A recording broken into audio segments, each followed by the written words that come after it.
وقفة 7 ماي في باريس. لماذا؟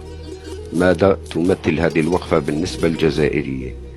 الوقفة والناس اللي خارجة في هذه الوقفة لا تمثل موقف كل الشعب الجزائري، وإنما مواطنين ارتأوا أن تكون هناك تجمع للجزائريين من أجل إرسال رسائل سياسية. وقفة 7 ماي يتصادف يعني ذكرى 8 ماي، مجازر 8 ماي 1945.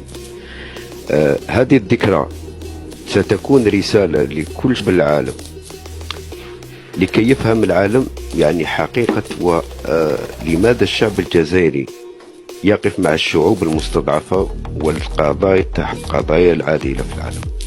الوقفة هذه لأننا نحن الجزائريون تعرضنا للكثير من المآسي، تعرضنا إلى الظلم، تعرضنا إلى الاستعمار، وأحسن مثال هو 8 ماي اللي سقط فيها 62 ألف شهيد. اليوم الجزائريين باش يفهموا أنه الأبعاد هذا الشيء هو اللي خلى الجزائري اليوم تكون عنده عاطفة للشعوب المستضعفة، الشعب الفلسطيني، الشعب الصحراوي، وكل الأحرار وكل المستضعفين في العالم. كانت للجزائر عدة محطات اللي ساندت فيها قضايا الشعوب، مثل قضية جنوب إفريقيا الأبارتايد، قضية تيمور الشرقية، وعدة قضايا أخرى. وكانت حتى قضية بلاك بونترز اللي كانت واجهت فيها الجزائر أقوى دولة في العالم وهي الولايات المتحدة الأمريكية. اليوم احنا كجزائريين كمواطنين جزائريين هناك بعض اللغط اللي يقول أن الموقف الجزائري الرسمي لا يتدخل في قضايا الشؤون الداخلية. هذا يدخل في إطار الضوابط القوانين الدولية التي تضبط العمل والسلوك السياسة الخارجية. لكن بالنسبة للشعب الجزائري والمواطنين الجزائريين لا يوجد أي قانون، لا قانون دولي ولا قانون داخلي في الجزائر يمنع المواطن الجزائري أنه يكون عنده منبر. نتكلم شوية على بعض الشعوب التي ستكون إن شاء الله في هذه الوقفة. سيكون معنا إن شاء الله الشعب الصحراوي، سيكون معنا إن شاء الله بعض من الشعب الفلسطيني، وسيكون كذلك أحرار من عدة مناطق يعني في دول العالم.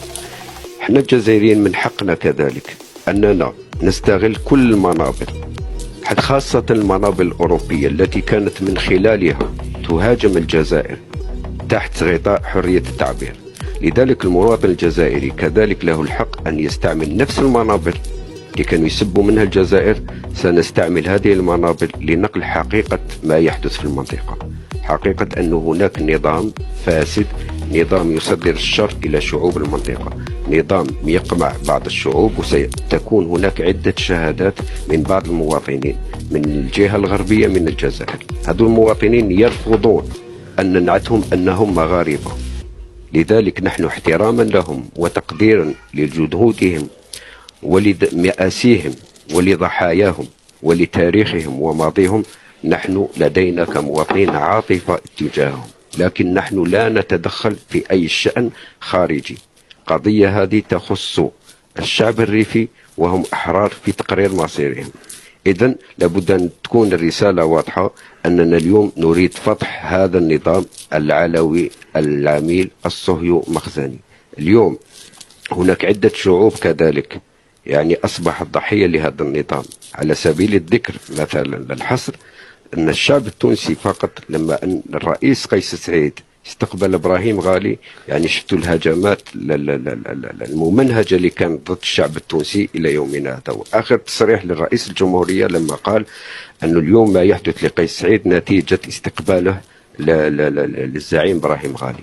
إذن الوقفة هذه يعني على بساطتها هي وقفة عفوية من مواطنين جزائريين سيكون جنبا إلى جنب مع الشعوب المستضعفة والشعوب المحتلة في كل دول العالم، كي تكون الصورة واضحة أن الجزائر اليوم مستهدفة لمبادئها. الجزائر اليوم مستهدفة لا لشيء سوى لأنها تناصر القضايا العادلة في دول العالم، وهي من دول القلائل التي لا زالت على عهدها.